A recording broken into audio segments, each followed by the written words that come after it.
Hi there, good morning, good afternoon, and good evening. So in this video, I'm going to teach you where to check or how to see your friend requests on Facebook. So currently I am using Microsoft Edge, as you can see right here. If you want to use Google Chrome, with Mozilla Firefox, if it's still there, I'm not quite sure though, Safari, or even Opera Mini also.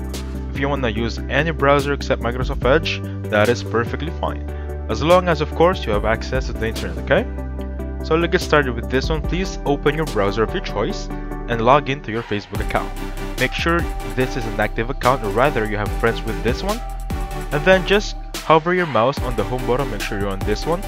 Actually, even if you're in video, a marketplace, groups, or even gaming right there, it's perfectly fine. Okay?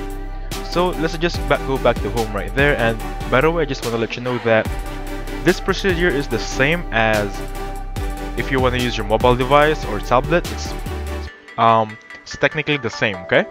So with this one, hover your mouse under your name on this front section right here, right above the marketplace section. So click on friends and you'll see your friend requests over here on the left side.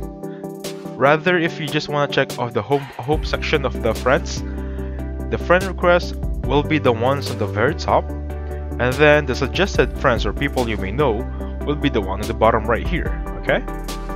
If you want to filter everything, just click on friend requests right there, and these are the friend requests you have on your Facebook account. It's really up to you if you want to confirm or delete them. Actually, that's your discretion. So anyway, that's how you check your friend requests on your Facebook account. Again, this is the same as if you want to use your mobile device or tablet. Again, it's the same, okay? So thank you so much for watching. Please hit the like button, subscribe, and I'll catch you on the next one.